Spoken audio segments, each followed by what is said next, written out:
It's a warm welcome here in our studios in Serekunda. This is Star TV News and I am Sarah Kamara. In the headlines tonight, Minister of Health spends $143 million on COVID-19, reveals Mamburin Jai. Tanje Fishing Center hit hard by the COVID-19 global pandemic. Sonikara Women Entrepreneurs and Gambia Action Group France branch donate food items. On the international scene, heavy rain caused flash floods in western Kenya. Workers relieved as court blocks COVID-19 lockdown plan in Malawi. Poll closed in Mali election held despite threats of violence. Those were the headlines and now the news in details.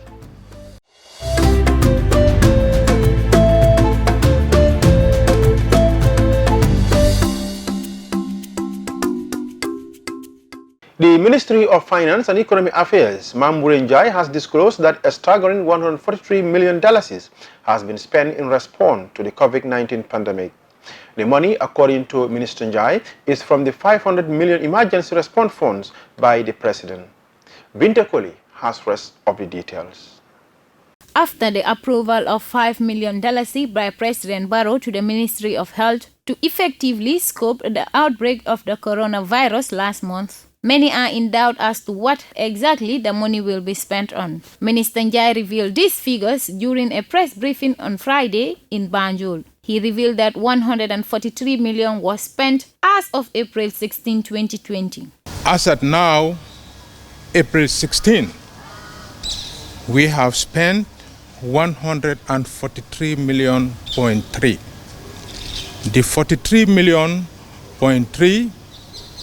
was spent here in the Gambia, and it includes, the expenditure includes hotel, food for quarantine patients, purchase of various medical consumables. The balance as at now, out of the $512 million that we have spent, as of April 16, 512 is $368.7 million. That's the balance.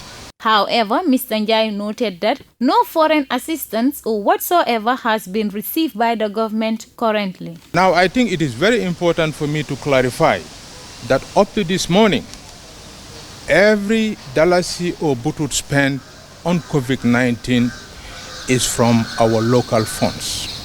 Not a single dollar or penny has reached the source of Gambia. Yes, it is true that the IMF did approve on March 23rd a financing for balance of payment support of $47.1 million.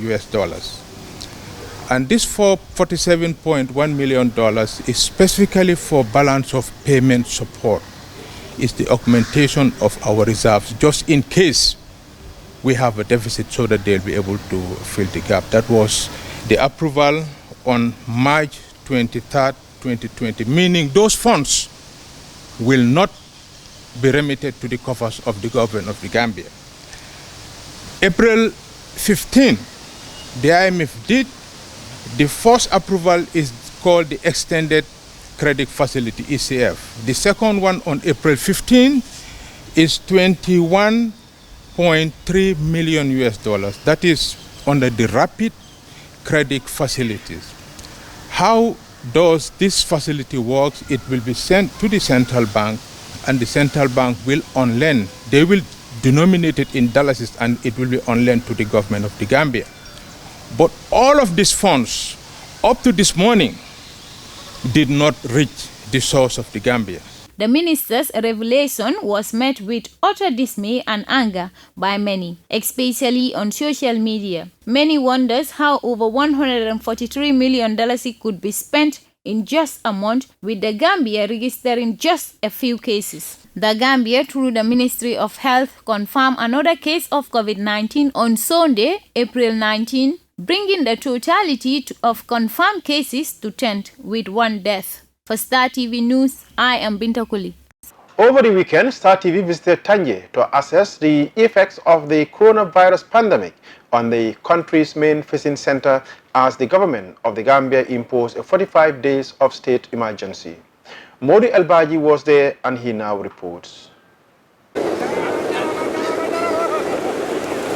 days after the government of the Gambia subsequent amendment on the state of public emergency, fishmongers and vendors at Tanje Fishing Village in West Coast region cry over the government's second declaration for work to be between 8 a.m. to 2 p.m. The chairman of the Tanje Fishing Center, Almame Jame, said Tanje Fishing Center is well known all over the country, and their produce used to go all parts of the country, while some people also come to Tanje in search of their daily bread, including non-Gambians. Adding that there is lot of fish, but the ice supply is insufficient. Mr. Jame urged the government of the Gambia to come to their aid in extending the time allocated for closure. Chairman Jame indicated that some fishermen land around 6 p.m. and if they close at that time, the fishermen will not have ice to keep the fish they catch fresh. Moreover, the government allocated time for the closure of businesses as part of their efforts in mitigating the risk of spreading the virus through public gathering. Alaji was in the fishing industry for nearly 2 decades. He also urged the public to adhere to the government's advice on the COVID-19. Fish plays an important role in fighting against hunger and malnutrition, as it is not only a source of protein and healthy diet, but also a unique source of essential nutrients, including fatty acid, iron, vitamin D, calcium, and many more. He also urged government to consider extending their time up to 6 p.m. Reporting for Star TV, I am Modu Elbaji. The Soninkrah Women Entrepreneurs and Gambia Action Group France branch on Saturday gave out food items to vulnerable people in support against the fight of COVID-19 global pandemic. Both associations, which are formed to empower young women to scale up their businesses and stand for their goals, committed to join hands in fight against the global pandemic. Omar Job was there and he now reports. Speaking at the presentation, Aissatou Simaha, the Vice President of Soninkrah Entrepreneurs, said the aims of the association is to help young women and they deemed it necessary to support at these trying times. This organization was formed in February 10. It's a young organization which has to have the women out there, the entrepreneurs who are in the hidden place, to help them to showcase their own talent on what they can do on their business. There are some women out there who cannot show up to what they are doing. They are lacking behind in terms of business, which they don't have ideas in how to go on with their business. So we are here as Soninkrah Women Entrepreneur, known as the Soninkrah Julayagaru, standing to help the women out there who are not able to stand up for their own in terms of business, to assist and help them to scale up to the next level of their businesses. She further lamented that the association is to support all English despite the name of the association being Soninkrah, and further advises the beneficiaries to adhere with health authorities' advice to help cope the pandemic. Not only the Sarahulis, is abundantly. We are helping everybody. It depends on the needy ones who have called up to show up. There are people out there who are not able to show out that they needed something. So we are asking for everybody, whoever is in need of anything, you can come here and seek for assistance. Even not only for this, when we have any cause that people are out there for need things, we are ready to give out and to deliver more than what we have did today. Beneficiaries, we are hoping for them to make good use of what have been given out to them, and also giving them the guidelines which says that everybody should stay at home and helping us to fight against this COVID-19, which is a very, very good headache to everybody out there. Okay. Speaking on behalf of Gambia Action Group France branch, Musa Kijere said the gesture is splendid idea at the right time, as looking upon the situation of the pandemic, food is very essential. Significance is very uploaded and very, very, very essential with this situation we find ourselves in, which is globally, it's a global pandemic, which everybody knows how it's affecting the world, economically, socially, just name it. Yeah, people are locked down. People are not expressing their will the way it used to be before, in terms of going to look for their daily living, and incomes are dropping down. Helps from outside, nothing is coming in. That makes this type of gestures very, very significant. Mr. Kijere further stated his concern about the public emergency impacts in the country, but sees it as necessary despite its negative effects. the state of emergency is very necessary too. When this type of situations happen, really the will of people have to be stepped on to make sure something positive happens generally. The state of emergency is affecting a lot of families in the country, which is well known. But it cannot be undone because it has advantages and disadvantages. The advantage aspect of it is it has to be done so that the level of the situation can be controlled well in terms of health-wise and transmitting it from people, person to person, could be stable and reduced. The negative part of it is making a lot of people redundant in terms of employment, income, and you are not free again to do your daily things the way you want it.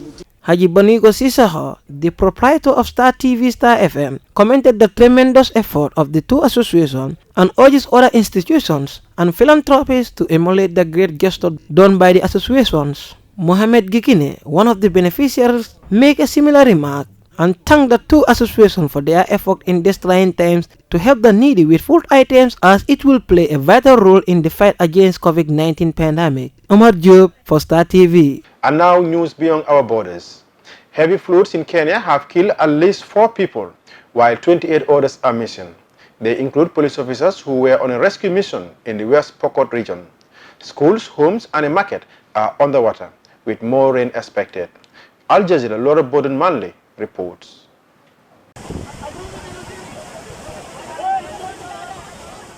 Rivers of mud sweeping through villages in the west of Kenya. In their path, homes, marketplaces, a police station and schools.